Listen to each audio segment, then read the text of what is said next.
Chico, I don't know if you know this, but in the times of Jesus, there were many people that were like him, in the sense that there were many so-called messiahs. There'd be these guys who throw on the signature white cloak with the blue cloth crossed over their shoulder, and heck, they probably had long hair and a beard too. They'd start teaching the masses and try to build a following so they can pull off political revolts or persuade people in charming ways to amass status and wealth. Thing is, most of them were exposed as the liars and schemers that they really were, manipulating others for their own gain. They'd be assassinated or dismissed as just another false prophet. The reason why none of them gained the traction that Jesus did is because people would literally follow them in real life, just like how the disciples followed Jesus 24/7. When the crowds watched them 24/7, they started to see these men as they really are. Their guise of charisma and leadership crumbled under their lack of integrity and their greed for power and wealth. Jesus remains to this day because he was who he said he was. His word is truth, and when the disciples followed him day in and day out for years, there was no other way around it. His every word and action, from the least to the greatest, lined up with what he taught and preached, complete integrity. Now let's time jump to the present. We may not have false prophets in sandals, but we have 1,000 times more influencers with iPhones and cameras. Nowadays, almost everyone has social media like Instagram, TikTok, YouTube, scrolling from the moment their eyes open to the moment their cracks open over the toilet. It's almost easier to fit a camel through the eye of a needle than find someone with less than 4 hours of daily screen time. In the past decade alone, influencers started popping out of nowhere just like pimples on your butt cheek. They say that anybody can make it, follow your dreams and achieve freedom just by posting content online. And so now we have hundreds of thousands of influencers sharing their truths. The difference between them and the false messiahs of the past is that no one gets to follow them 24/7. Influencers get to choose what to show the world, and they also get to choose what to hide from the world. I could be watching my favorite influencer telling me how to improve my life, maybe even how to get closer to God, how to be free from sin. But that guy could just be watching porn every day like an addict for all we know. An influencer can say they love God, but what does that amount to when we take a closer look at their life? Is he really doing it for God's mission, or is he just doing it for a living, for money, for those followers, for more possessions, status, more freedom? Someone can speak with charisma and authority. They can be inspiring and confident, attractive and eloquent, seemingly knowledgeable, but that doesn't mean they're right. In our culture, it's easy to assume that someone who looks good, who speaks well and has status is correct, that they must know the answers. But that's the thing about influencers, we don't know that. They're not showing everything.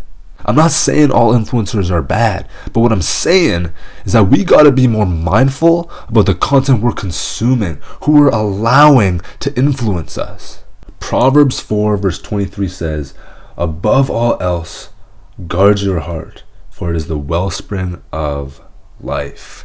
Do you have any idea of how much the content you consume shapes you, the way you think, what you value, what you desire? So why aren't you being more serious and discerning about who you give your time to? Consider if the influencers you watch are people of integrity, people whose hearts reflect Jesus, or is their approach to content creation just the same as everybody else? Are their values and perspectives worldly?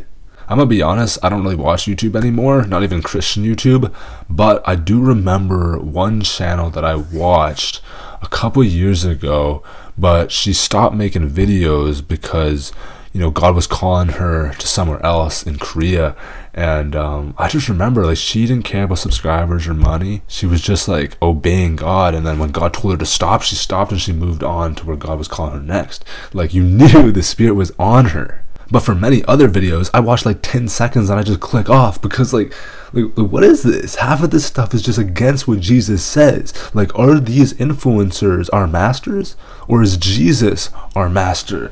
If you look here in Matthew 6:24, it says, "No one can serve two masters.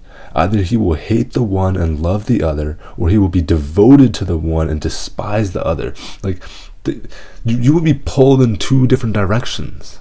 Look, all I'm saying is you gotta be careful. Don't just give any of these influencers the right to access your heart. You should be unfollowing anyone who's teaching you things that go against what it says in this word, because this is our divine authority.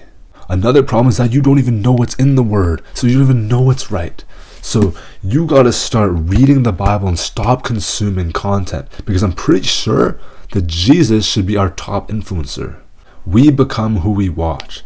That's why they're called influencers. So don't let these people influence you away from Christ, even the so-called Christian influencers. Question what they're saying. Don't take their word for truth, even for me. Like, I swear, some of these Christian videos have such worldly ways of seeing dating and marriage, or they make those clickbait vids on God wants to tell you this thing, or they talk about success in such fleshly ways. Like, bro, like, it actually goes crazy. Like, how many people get deceived? I literally have to make videos to counter these guys. Here's my last point to ponder, an application for real life interactions.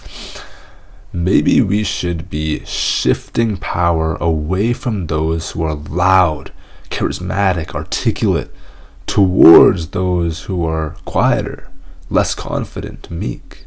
Just because you have an elegant way of speaking doesn't mean you're correct or wise. Are we overlooking some people just because they're quiet or because they're bad at speaking? Like, maybe these are the people that we should be listening to more. Imagine if we got the entire global church to purge their feeds from non-edifying and non-Christ-like influencers and content. We'd freaking lock up Lucy. And that is what we plan to do here at Barak Project. We are creating a movement, and you are invited to play a vital role in God's mission. Join the Remnant, our growing community on Discord, and sign up for the mailing list to receive my monthly prayer letters. I would also love to hear your thoughts in the comments down below. That's it from me today. Just remember, if anyone then knows the good they ought to do and doesn't do it, it's sin for them. So please, kill the flesh.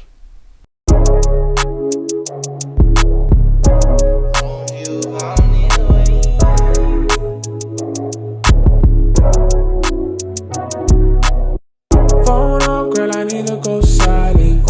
Hold on, need to see outside. Been so long since I let them slide. Emotions showing up uninvited. Phone up, girl, I need to go silent.